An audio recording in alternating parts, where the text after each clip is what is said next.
Bien, continuamos con nuestra jornada de la región sur del Colegio Dominicano de Odontólogos y continuamos con el doctor Leonardo Andújar Saiter. El doctor Leonardo Andújar Saiter es doctor en medicina con ejercicio profesional en neurología pediátrica. Además, el doctor Andújar Saiter es licenciado en Derecho con práctica enfocada al derecho médico. El doctor Andújar Saiter es conferencista y articulista de temas relacionados al derecho en salud. Para el disfrute de todos nosotros, los dejo con el doctor Leonardo Andújar Saiter y el tema mala praxis, causas de demandas en salud. Doctor Leonardo, el escenario es suyo. Muchas gracias. Buenos días, distinguidos odontólogos y odontólogas. Para mí es un placer poder dirigirme a ustedes con un tema de tanta trascendencia para el profesional de la salud y su ejercicio. Aunque sabemos, hay muchos que pretenden dejar este tema, poner este tema de lado, no desconociendo el nivel de vulnerabilidad que tienen, al igual desconociendo los derechos y deberes de los pacientes. En la medida que nos involucremos en este tema, seremos salvados, vamos a llamar así, de los deseos de muchos pacientes querer demandarnos. Antes de continuar, tenemos que dar las gracias al Colegio Dominicano de Odontólogos, en las personas del doctor Luis Manuel Despradel y Cástulo Valdés, quienes me extendieron la invitación a participar de este gran encuentro profesional con ustedes. Entrando ya en materia, como bien ustedes están viendo, el tema es mala praxis, causas de demandas en salud. Podemos definir la mala praxis como la falta cometida al incurrir en desinterés sobre la práctica a realizar y dicho daño ocasionado. Aquí hay dos términos importantes que tenemos que dilucidar. Desinterés. ¿Qué es el desinterés? Es la torpeza, la inobservancia, la inadvertencia que tenemos frente al paciente, al ejercicio de nuestra profesión y daño ocasionado en vista a nuestro ejercicio. Para que haya mala praxis, no solamente tiene que haber desinterés, tiene que suceder un daño.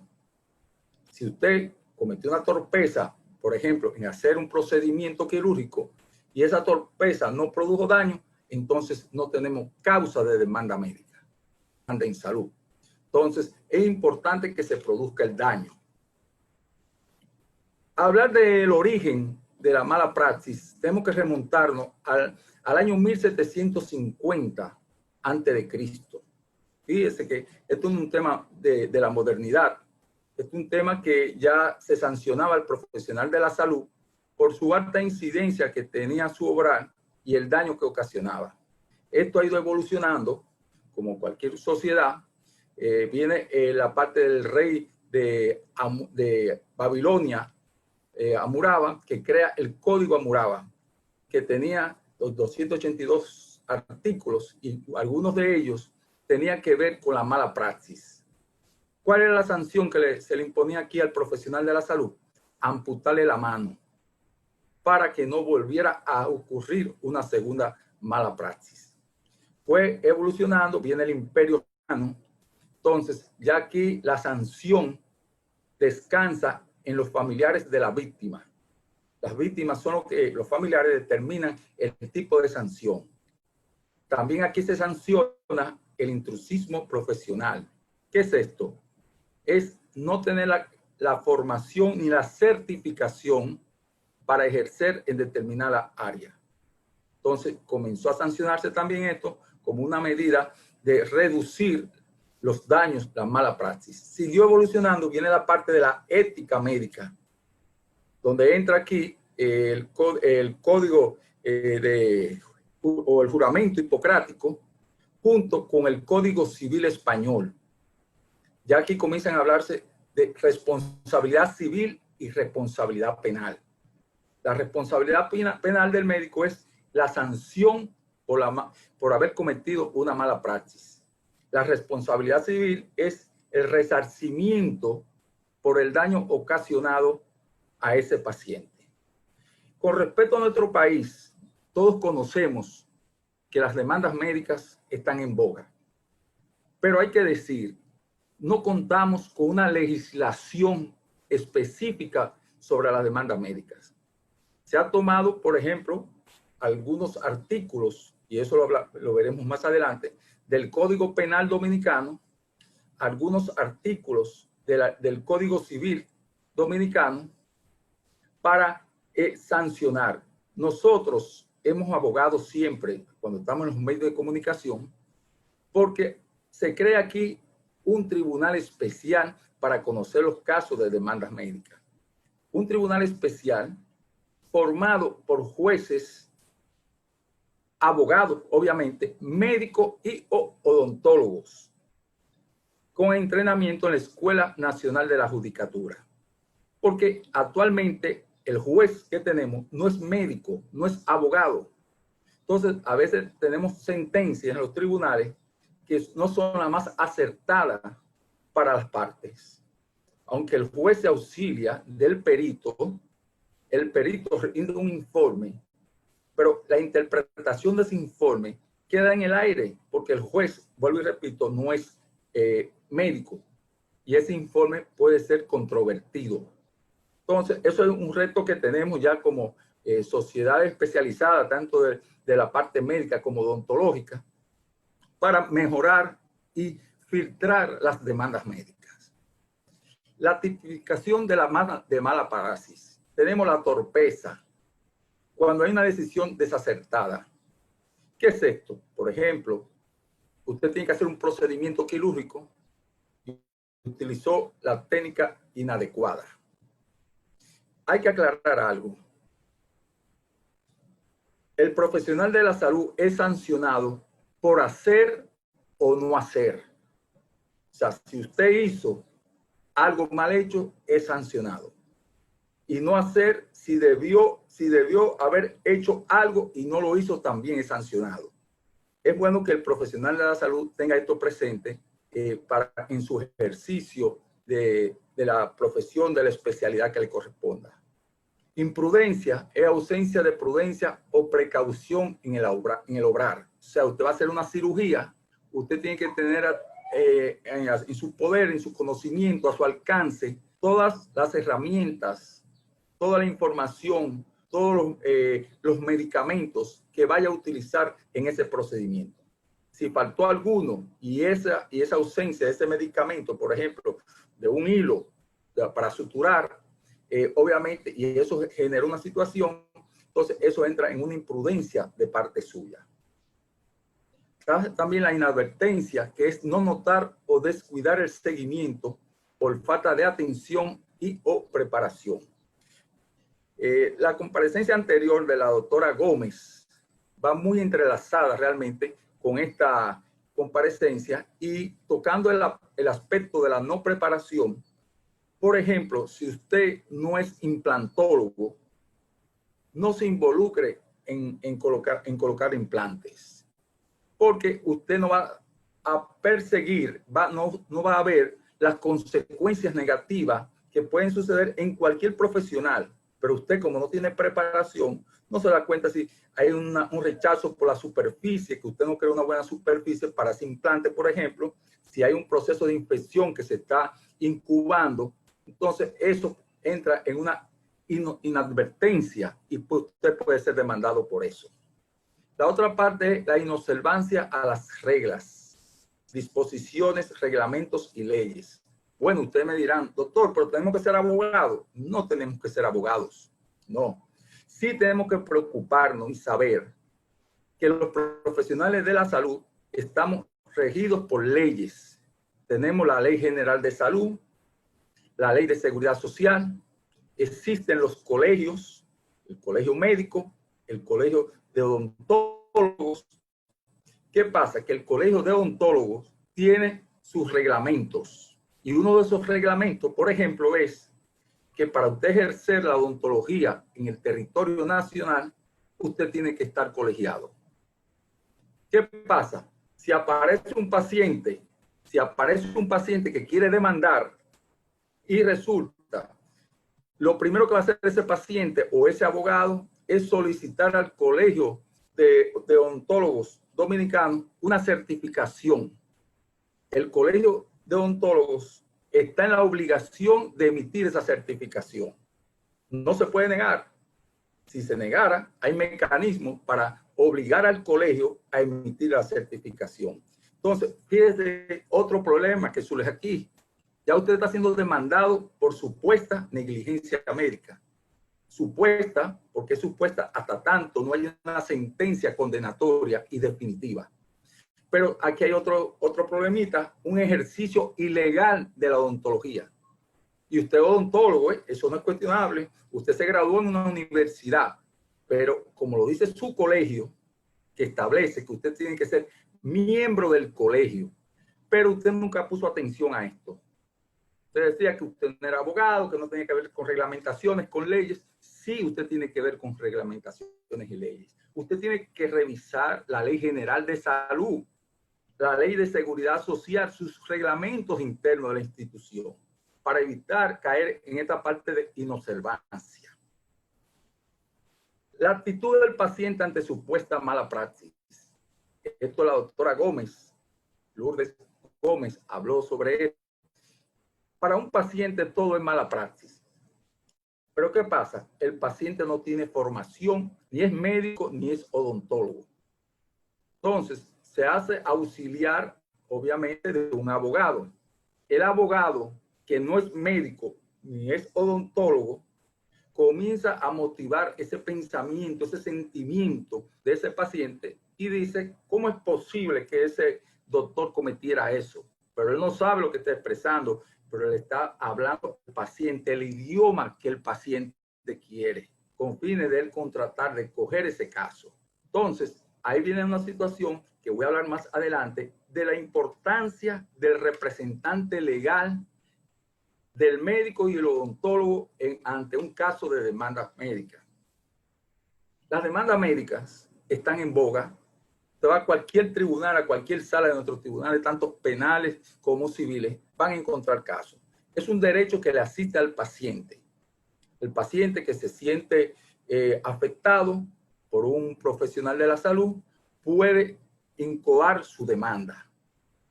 Como vemos, es un recurso legal que tiene el paciente para buscar sean resarcidos los daños ocasionados por malas atenciones en salud. No se sienta molesto, preparémonos como profesionales de la salud a recibir demanda. Eso es algo tan natural porque el paciente que se sienta molesto, y vamos a hablar de esa parte con respecto a lo que es la relación médico-paciente, odontólogo-paciente. Quiero hacer una salvedad. Cuando yo hablo de malas prácticas médicas, estoy incluyendo a los odontólogos, porque esto entra en lo que se llama el derecho médico. El derecho médico, propiamente dicho, enfoca la vulnerabilidad del profesional de la salud y los derechos de los pacientes y deberes que tienen los pacientes. ¿Quién tiene calidad para demandar? Dirán, el paciente, ciertamente. Pero ¿qué pasa? En nuestro ejercicio profesional dentro de la medicina legal, hemos visto que muchas veces el paciente, que es la víctima o la supuesta víctima, no quiere demandar. Quien quiere demandar es la esposa o el esposo, que no tienen calidad. Hay un caso poco reciente de un profesional de la salud que le hace un procedimiento a un paciente que es profesional de la salud también, ocurre una mala praxis, ese paciente es intervenido, es llevado a la unidad de cuidados intensivos, después que mejora, se estabiliza, se logra llevar ese paciente al extranjero. Cuando regresa de allá, la esposa del paciente quiere venir a demandar al médico que hizo el procedimiento, pero ya no tiene calidad. Y el doctor que fue afectado no quiere demandar porque es su amigo que no tuvo la intención de producir daño, pero la esposa quiere porque se incurrió en un gasto muy alto. Entonces llegaron a un acuerdo que el profesional que incurrió en la mala praxis cubrió parte del gasto, que no debió haber pagado nada. Ahora bien, cuando el paciente no tiene calidad para demandar, bueno, si es menor, obviamente los menores no tienen calidad. Aquí esto recae sobre los padres que tienen la autoridad parental, o también en los enajenados y retrasados mentales, que esto tiene el poder el que sirva de tutor de estos pacientes. O sea que un paciente que vaya, por ejemplo, donde un odontólogo pediatra y el odontólogo pediatra incurre en una falta, ese odontólogo pediatra puede ser demandado aunque el paciente haya sido menor. Obviamente por la competencia que tienen los padres. ¿Quiénes asisten a demandante y demandado? Esto es importante, me voy a detener un momentico aquí.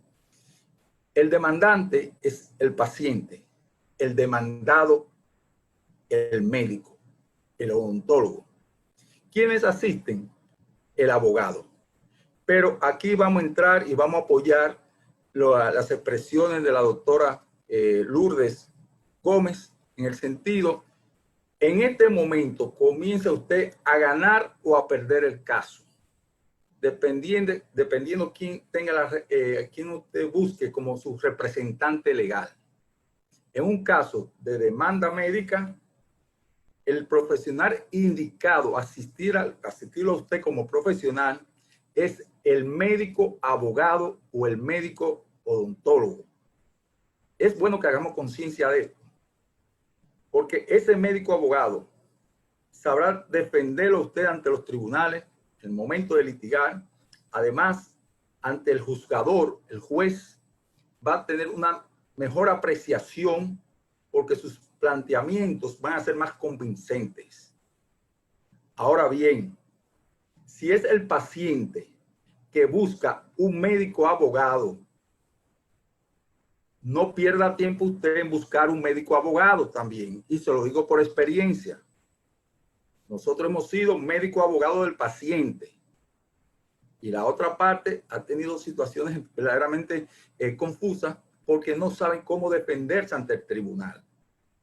Entonces, mi mensaje en este sentido es, si llega una demanda a su consultorio, que busquen un médico abogado o un médico odontólogo que lo defienda ante los tribunales. ¿Cuáles son las vías judiciales a disposición que tiene el paciente? La penal o la civil. La penal busca un castigo, imponer un castigo al profesional de la salud. Y la civil, el resarcimiento económico por los daños ocasionados.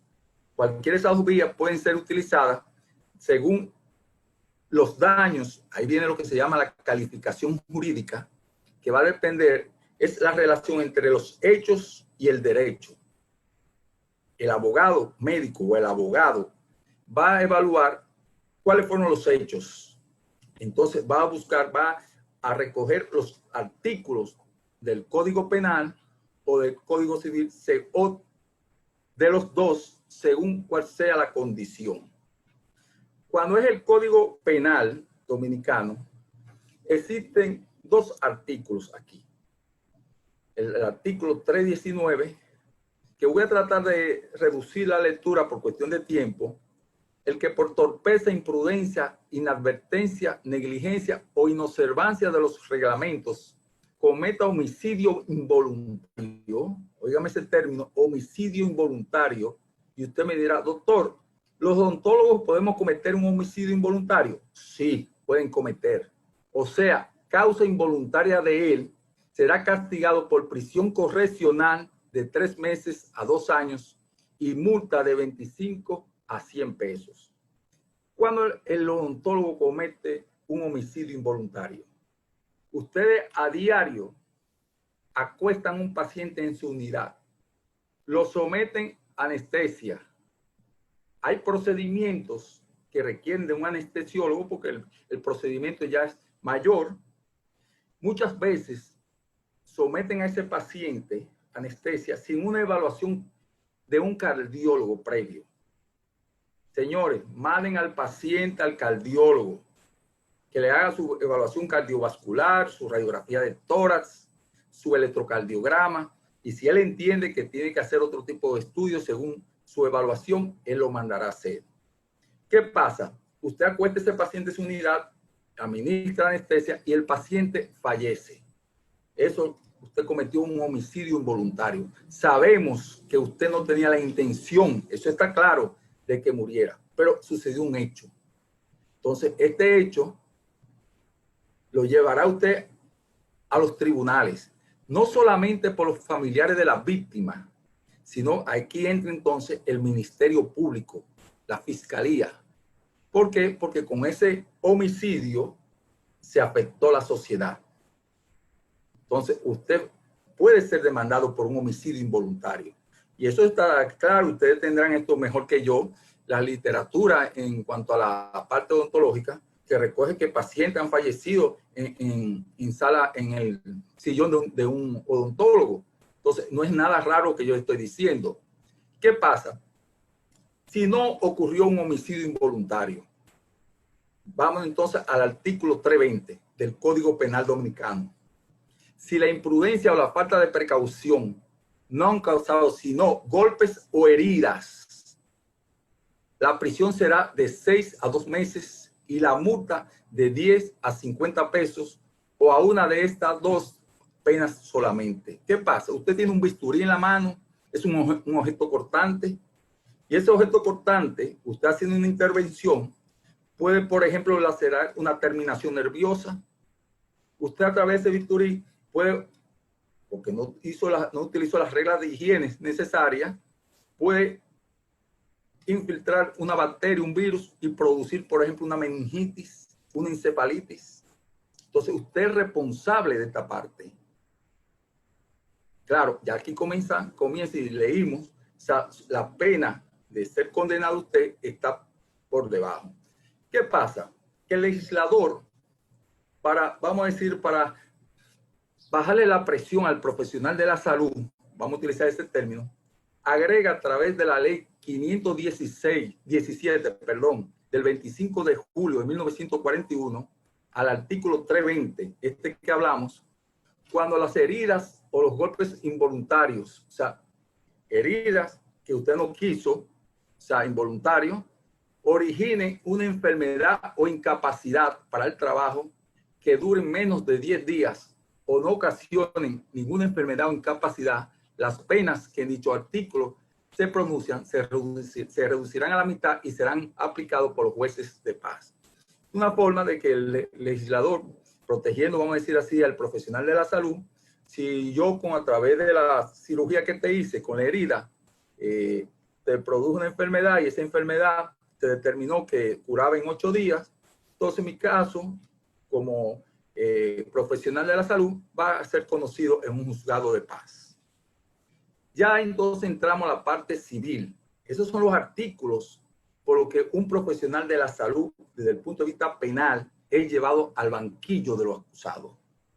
Por eso digo, es importante que el profesional de la salud conozca de las demandas médicas.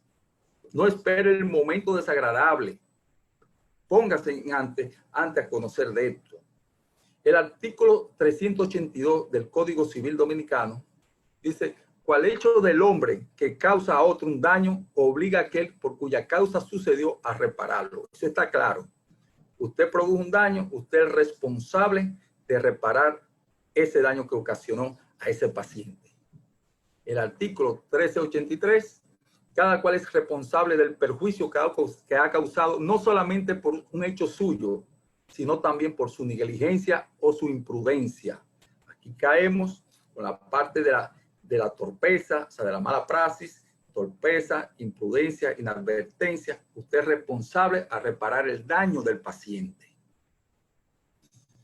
Existe la Ley General de Salud.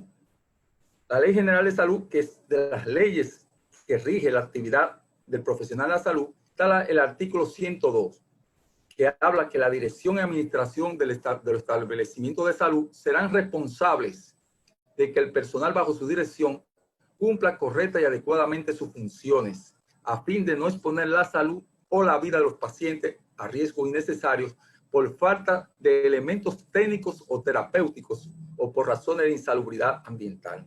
Usted es el dueño de un centro odontológico. Usted tiene una obligación de seguimiento con el personal odontológico bajo su dirección. Usted es responsable de que ese personal tenga la formación, que actúe de manera correcta con los pacientes, que utilice las técnicas que es mandatoria para cada caso. Eso usted como director, dueño o presidente de ese centro odontológico.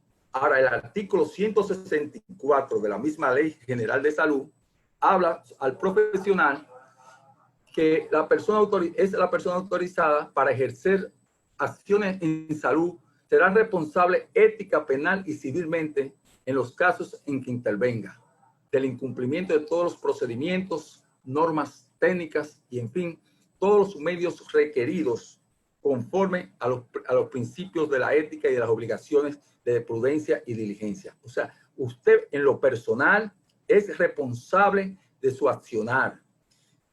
La dirección del centro donde usted participa es también responsable. Por eso vamos a ver más adelante cómo involucramos en una demanda médica a los dueños del centro y al profesional de la salud. ¿Cuáles son las principales pruebas documentales que los pacientes podrían incorporar a las demandas? Esto es muy importante, odontólogos, que ustedes tengan presente. Primero, el expediente clínico. Quiero hacer énfasis en esto. No es dueño, los odontólogos no son dueños del expediente clínico. Los dueños del expediente clínico son los pacientes. Usted es un guardián del expediente clínico. Si un paciente necesita una certificación, entrégale esa certificación. Existe el artículo 28 de la Ley General de Salud que faculta al odontólogo, al profesional de la salud, a emitir esa certificación. Entonces, no secuestre la información porque puede ser peor. Él tendrá el mecanismo también de buscar esto en otras instancias y obligar a usted a dar esto. La historia clínica. Dato fundamental. La historia clínica tiene que ser lo más concisa posible, más explicativa. Y muchas veces los profesionales de la salud no actualizamos la historia clínica y hay que actualizarla. Tenemos un paciente de 10 años, hicimos la historia clínica al principio y más nunca volvemos a ponerle la mano a la historia clínica y hay que actualizarla. Yo siempre he sostenido, la historia clínica no hay que hacerla para otros colegas, hay que hacerla para los abogados. No utilice abreviaturas, haga lo más completa posible, cuestión de que si usted es demandado, esa prueba es fundamental para su defensa. El consentimiento informado, que bien habló la doctora Gómez. El consentimiento informado tiene una característica, que tiene que ser expresivo, escrito y conciso. Es un documento legal. Muchas veces, y ahí me identifiqué también pleno con la doctora Gómez, el consentimiento informado no se puede hacer con el paciente acostado en el sillón. Es una cita que usted tiene que programar con ese paciente. Explicarle probablemente que vaya, o posiblemente con un testigo. Usted explicar la técnica que va a utilizar, los medicamentos, antibióticos, si es necesario, analgésicos, el tiempo de duración, todo lo que se involucra en ese procedimiento, expresárselo claramente. Después que usted lo expresa, hacerlo por escrito. O sea, hay un error, por ejemplo, y a veces en las clínicas, y quizá odontólogos también, tienen algo ya impreso como consentimiento informado. Eso no sirve para nada, para nada. El consentimiento informado es individual. Después que usted lo escribe, entonces usted cita al paciente y al testigo a su consultorio para que firmen ese consentimiento informado. Firma su cédula y su sello. Esto tiene que ser lo más claro posible, porque en los tribunales esto lo puede salvar a ustedes de una demanda. Los reportes diagnósticos. Cuando usted recibe el reporte de una panorámica, por ejemplo, haga un comentario. Recibe reporte de patología, haga un comentario sobre eso. No se dedique, no solamente se limite a recibir el informe y ya. Lo que no está escrito en medicina no se ha hecho ni se ha pensado. Ya teniendo esos datos, la teoría de caso. La teoría de caso es lo que va a emplear el abogado en el testimonio del paciente y estos datos que les mostré sobre la historia clínica, el consentimiento informado y otras pruebas que alimente el expediente. Ya tenido la teoría de caso, entonces, el abogado poder al tribunal competente, sea civil o penal. ¿Cuál es la relación de compromiso del odontólogo y centro asistencial ante una demanda médica? Hay lo que se llama una relación preposé. Esa relación preposé es la subordinación que tiene el odontólogo ante el centro asistencial. Por eso, cuando nosotros orquestamos una demanda, involucramos al centro de salud conjuntamente con el odontólogo o el profesional de la salud, entiéndase el médico. Entonces, tengan claro eso, que usted tiene un cuerpo de odontólogos y usted es responsable de esos odontólogos. Si cometen una mala praxis, su centro de salud también va a estar incluido en el expediente. ¿Cuáles odontólogos son más propensos a ser demandados? Obviamente, los odontólogos que hagan procedimientos quirúrgicos. Los odontólogos que hagan procedimientos que no tengan la especialidad. Y los odontólogos que no estén desatendidos en sus actuaciones. Lo que estábamos hablando ahorita de la torpeza, la inobservancia, la inadvertencia, porque esto genera daño al paciente. Entonces, si usted no es profesional, especialista en determinada área, por favor, no se involucre, porque la tasa de vulnerabilidad, el índice de la tasa de vulnerabilidad le va a aumentar. Un proceso de demanda médica, eso es tedioso. Es tedioso sobre todo para los profesionales de la salud que no estamos formados para estar en un tribunal. Pero un proceso de demanda médica puede detenerse a pesar de usted haber cometido una mala praxis. ¿Cómo fue? Por ejemplo, utilizar la mediación. ¿Qué hace el mediador aquí? El mediador está presente entre el odontólogo y el paciente. Hace presencia, no participa, escucha las diferencias de los dos. Puede venir entonces la conciliación.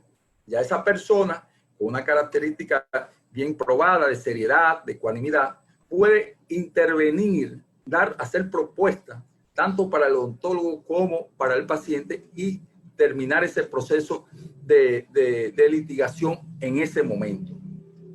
Porque el tiempo de litigación es tedioso y largo. Por ejemplo, yo tuve un caso el año pasado que duramos 7 años en los tribunales. El profesional de la salud no está preparado para estar yendo cada vez a una audiencia que hay un aplazamiento, que hay un reenvío. La familia tensa, ¿qué pasó? ¿Qué hicieron? Y si usted sentado en el banquillo de los acusados, usted se encuentra ahí con fotógrafos, periodistas, deseosos de buscar una noticia y lo ven a usted, obviamente esto va a llegar ya a los medios de comunicación. Entonces, es algo más lacerante para usted como profesional. Si usted puede buscar un proceso de reconciliación con su paciente, hágalo. ¿Cómo minimizar riesgo a ser demandado? Relación odontólogo-paciente debe ser excelente. Esa relación se construye desde el primer minuto del odontólogo que el paciente va al consultorio. Tenga un lenguaje afable, un lenguaje que no busque la ofensa del paciente. No traiga temas como religiosos, políticos, que pueden generar diferencia. Involúcrese con su familia. con aspectos personales sin tener que ir a la intimidad del paciente. Esto es suficiente. Ustedes saben por qué hay más demanda médica hoy por hoy. Porque, como les dije, la mala praxis siempre ha existido. Porque el médico ha descuidado la relación médico-paciente. Yo estoy seguro, y lo digo por experiencia, si usted comete una mala praxis y tiene una buena relación médico-paciente, una buena relación, fácilmente usted se ha demandado. No es que no le vaya a doler al paciente, claro, el doctor me cometió tal situación. Entonces, pero hay que manejar esa parte. Conocer los derechos y deberes de los pacientes. Los pacientes tienen derechos y deberes. Derecho a la vida, a la privacidad, a la confidencialidad, a una consulta de calidad y calidez. El centro asistencial, las condiciones del centro asistencial, nivel de salubridad, es importante. Que no haya malos olores, un ambiente adecuado con aire acondicionado, porque si ese paciente que va a la consulta y el ambiente en la sala de espera no es adecuada, obviamente ya se está predisponiendo. Yo quiero traer ya un caso final, el caso real, obviamente, de un paciente que fue de un odontólogo, y ese odontólogo para hacerse una rehabilitación bucal. Ese paciente le planteó, el odontólogo le hizo su historia, le hizo su consentimiento, todo como manda la ley, y determinó que hay que hacerle, colocarle una prótesis, varias obturaciones y una profilaxis. ¿Qué pasa? El paciente descuidó el seguimiento con el odontólogo.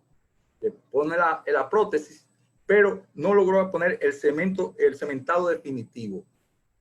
Y el paciente comenzó a sentir molestia, dificultad para comer, para incorporarse al trabajo, y demandó al odontólogo. Al demandar al odontólogo, obviamente, aquí vemos a poder en el tribunal, con todas las pruebas que le dije, de la historia clínica, consentimiento, y el juez termina de esta manera el caso. La doctrina jurisprudencial. ¿Qué dice la doctrina jurisprudencial? Que el profesional de la salud tiene un compromiso de medio. Y ese odontólogo cumplió con su compromiso, hizo todo lo posible para sanarle, tratarle el estado de situación real de su cavidad bucal. Pero la paciente fue que no cumplió con esto. No pudo validar su teoría de caso la paciente. O sea, ella decía que no podía ir al trabajo, que no podía masticar, pero ella no demostró esto al tribunal. Las cargas de las pruebas fueron insuficientes, no hubo incumplimiento a las obligaciones, determinó el juez por el odontólogo, porque el odontólogo lo hizo constar en el consentimiento informado, y terminó finalmente el juez fallando en desistimiento. ¿Qué significa esto? El caso no siguió en los tribunales. Entonces, condenó al paciente al pago de las costas judiciales. Ese es el mensaje que quiero dejar a ustedes, distinguidos odontólogos y odontólogas, de que se involucren en este tema como si fueran ustedes ya ser demandados, y no esperen que llegue el momento tan difícil. Muchas gracias.